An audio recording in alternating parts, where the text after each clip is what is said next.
Mr. Schott, sir, I'm afraid another fire has broken out at one of the factories. The assistant's voice rings in Callow's ears as he keeps a dam from breaking.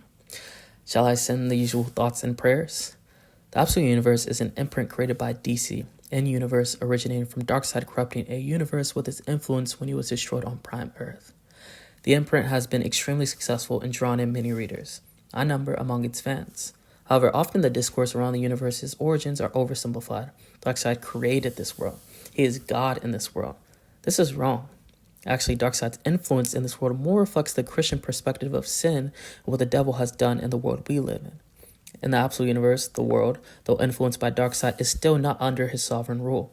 The Absolute Universe reflects a Christian worldview, wherein Darkseid is more comparable to the devil, shown through Darkseid being the originator of deception, and mankind being intrinsically pulled towards sin, which matters because it shows both in fiction and in reality, hope overcomes despair through the person and work of Jesus Christ.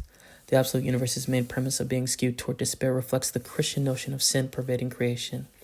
The Absolute Universe is built on the idea that, unlike the DC Universe, which favors hope, the AU favors despair. It's shown that there are omega particles in the universe which bend reality toward injustice and hate. This is reminiscent of the Christian idea of total depravity. For context, the Christian worldview begins with creation. God, the holy, just, and good creator, made creation and deemed it good. This included human beings said to be made in the image of God. God commanded his image bearers to bear his image to the rest of creation. He had only one thing prohibited, to not eat from the tree of the knowledge of good and evil. With the influence of a doubting serpent, mankind disobeys God and invites sin into the world. This sin nature also includes human beings prone to reject and disobey God, prone to what is unholy, selfish, and evil, prone to sin. In this way, the Absolute books actually reflect the sin nature that lies in humanity. By nature, humanity itself is prone to what is evil, and therefore is separated from God, the maker of heaven and earth. Yet by walking in the sinful nature, humanity makes itself children of the ancient serpent, the devil. It could be said he is the God of the world because our nature is naturally drawn to his rather than to God the Creator, much akin to Darkseid's role in the Absolute Universe. Darkseid's corrupting influence demonstrates that he is a parallel of Satan rather than paralleling God. Darkseid's influence is heavy in the Absolute Universe, the omega symbols, order being akin to control like the anti-life equation, and evil reigning where good ought to. It seems as though the world itself was formed by Darkseid. Yet this is false. Darkseid didn't make the Absolute Universe, he corrupted it. Just as the serpent or the devil corrupted mankind, so Darkseid has absolutely corrupted this world. And in a way, it's not wrong to refer to Darkseid as a god, but only the way he falsely rules. In 2 Corinthians 4, the Apostle Paul writes, "In their case, the God of this world has blinded the minds of the unbelievers to keep them from seeing the light of the gospel of the glory of Christ, who is the image of God." Like in the biblical text, Darkseid has blinded the minds of this world to keep them from seeing the light of truth and justice. So the devil seems to reign in both our world and as Darkseid in the Absolute Universe, right? He's authoring the story, right? No, he's only been allowed to enter the story, but a much more sovereign storyteller is behind the scenes. The heroes have the world against them, but this only shows how their afflictions built them up. With Darkseid's influence over the AU books, it's noted that the odds are stacked against our protagonists. For some, they have no money. Others have no family, homes, systems. Some have even been split in half. They lack the originator's benefits, yet the odds stacked against them seem to make their stories even more attractive to readers. Though Darkseid has used the likes of Roz, Joker, Kale, Heyman, Thawne, and the White Martian to bring down our heroes, they seem to only rise above. Why is this? I'd argue it's a principle that is familiar to those of us who experienced hardship and grew from it. To quote the Apostle Paul again, not only that, but we rejoice in our sufferings, knowing that suffering produces endurance, and endurance produces character, and character produces hope, and hope does not put us to shame. In the Absolute books, the characters suffer.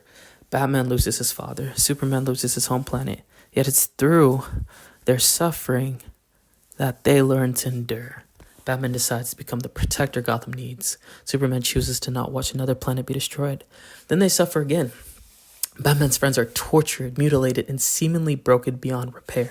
Superman loses another set of parents and the closest thing to a brother he's ever had. Though they suffer, their characters remain intact.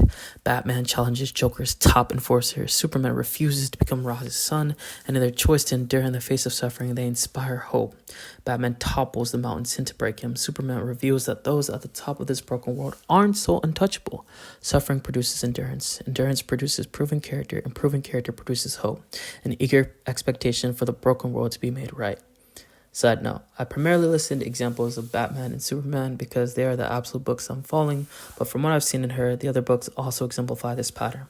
This hope that the heroes have gained and inspired will not be put them to shame. The pursuit of good and righteousness is worth fighting for and ignites a lamp that won't easily be put out.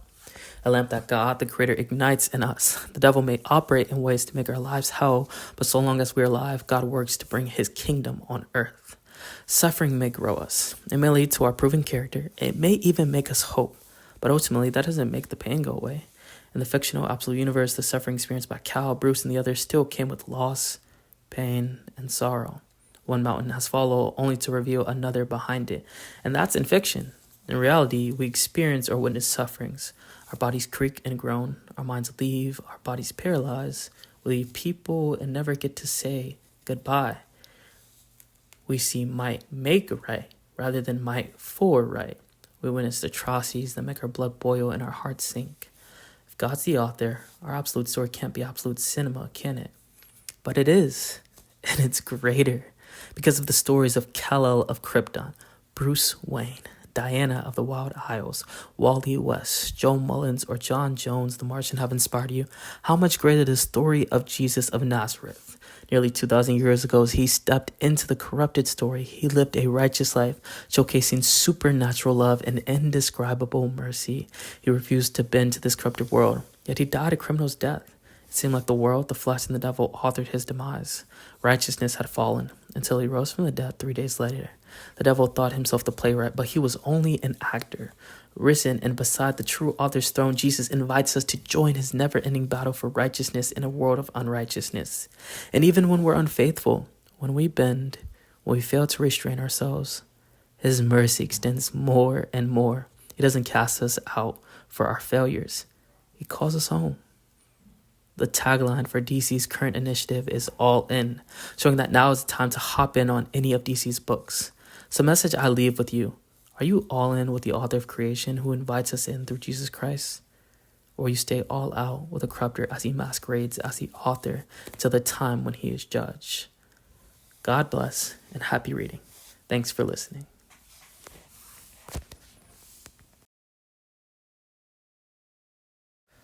This essay was made out of a love and appreciation for the Absolute Universe. I'm mainly keeping up with Absolute Superman, my favorite, and Absolute Batman. But I've read at least one issue from each series, and there's generally so much to enjoy from them all. Part of me wants to buy all of them just to get all the story, but I know that's not the wisest thing for my pockets. It's been reinvigorating my passion for storytelling to read these books. It's also made me reflect on my faith, which, as you heard, I do feel is reflected in the books. We do live in a broken world where our natures are inclined towards sin. Evil seems to be desired rather than good.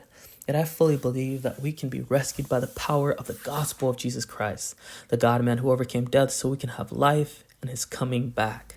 This video isn't just for Christians, but I hope encourages any believers watching, and I really hope inspires curiosity from any non-Christian listening. Even if you aren't too interested in the faith aspects, the ideas the Absolute Universe brings up are interesting. A world where the moral arc of the universe bends towards injustice. We feel something so innately wrong with that, yet it also resonates with our experience so much. That's why I found it helpful to consider the Absolute books in conjunction with my faith in Jesus. The world is broken and evil wins more often than it should. Yet the Son of God himself experienced the same injustice and has overcome it. That fills me with so much hope because it means righteousness will win in the end, not despair. In fiction, Darkseid will be defeated because he isn't the author. In reality, Satan will be defeated because he's nothing to the Creator. Would love to know your thoughts and really excited to explore the Absolute books, especially Absolute Superman and more videos. And we'll welcome any critiques or improvements for how I can make the videos more entertaining or interesting. Honestly, really just to polish the craft and the writing to make it clear. Also, you may notice the Captain Marvel profile and ending card. That's because Captain Marvel or Shazam or the Captain is my favorite superhero. I'm hoping to dedicate this channel to review/analysis of Captain Marvel comics. But in the near future, with the slated description of Absolute Superman number 18, I'll be dedicating some writing time to creating a video on my idea of an absolute Captain Marvel before then. I'm both really excited and really worried about what Aaron is going to do with him, but I've enjoyed pretty much all of Absolute Superman until now. But until then, God bless and happy reading.